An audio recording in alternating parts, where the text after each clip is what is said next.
वैसे तो time travel की कई स्टोरीज सामने आई हैं, लेकिन कुछ स्टोरीज बाकियों से काफी ज्यादा कन्विंसिंग है। ऐसे एक शख्स अल बियलिक ने क्लेम किया कि वह साल 2749 में ट्रेवल कर चुके हैं और वहां 2 साल रहकर भी आए हैं। अल बियलिक का जन्म 31 मार्च 1927 को हुआ था। वह बचपन से ही बाकी बच्चों से काफी अलग और स्मार्ट थे, इसलिए उन्हें वॉकिंग इंसाइक्लोपीडिया कहा जाने लगा। वह एक नॉर्मल जिंदगी जी रहे थे जब 1988 में एक साईफाई मूवी देखते वक्त उन्हें लगा कि इस मूवी की घटनाएं काफी जानी पहचानी लग रही हैं और यहीं से इनकी स्टोरी की शुरुआत होती है।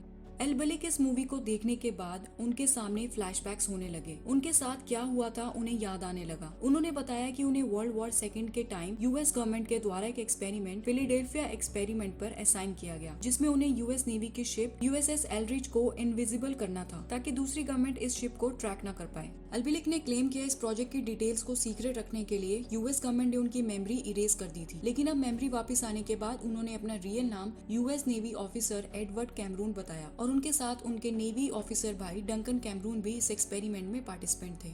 इस एक्सपेरिमेंट के इम्प्लीमेंटेशन के टाइम शिप को गायब करने के लिए स्पेशल डिवाइस को एक्टिवेट किया तो शिप यूएसएस एलिजर और उस पर सभी पार्टिसिपेंट्स गायब हो गए और फिर 15 से 20 मिनट बाद वापस अपीयर हो गए और वापस आने के बाद सभी लोग बहुत बीमार हो गए। एल बियलिक के अकॉर्डिंग इस एक्सपेरिमेंट में वह खुद और उनके भाई ही सरवाइव कर पाए थे, लेकिन जब उनकी आंख खुली तो अब एल बियलिक किसी अनजान हॉस्पिटल में थे। उन्हें पता चला कि अब वह और उनका भाई साल 2137 में पहुंच गए हैं, लेकिन एक महीने बाद उन्होंने देखा कि आसपास फिर से सब कुछ बदला हुआ है और अब वह साल 2749 में है, लेकिन इस बार वह अकेले ही थे। इस साल में वे कैसे पहुंचे उन्हें इसकी कोई मेमोरी नहीं थी।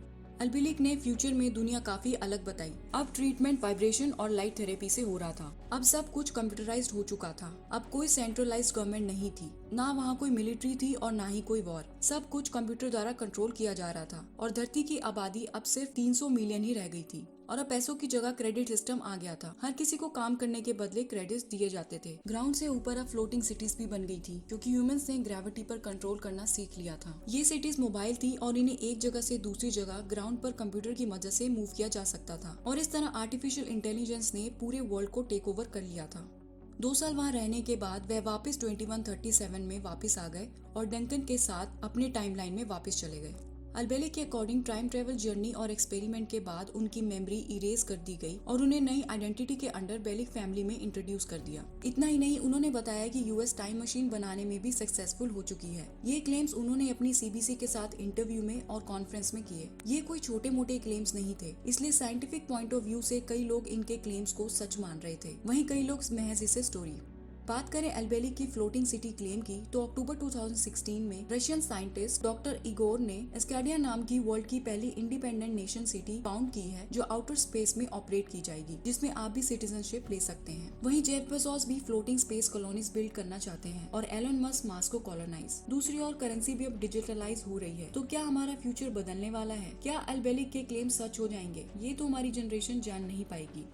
आपको क्या लगता है कि टाइम ट्रेवल करने वाले एल बियलिक जैसे कई और लोग सच कह रहे हैं या फिर टाइम ट्रेवल जैसा कोई कॉन्सेप्ट पॉसिबल ही नहीं है? कमेंट्स में जरूर शेयर करिए। अगर आपने चैनल को अभी तक सब्सक्राइब नहीं किया है तो कर लें ऐसे और अमेजिंग फैक्ट्स के लिए। And thanks for watching.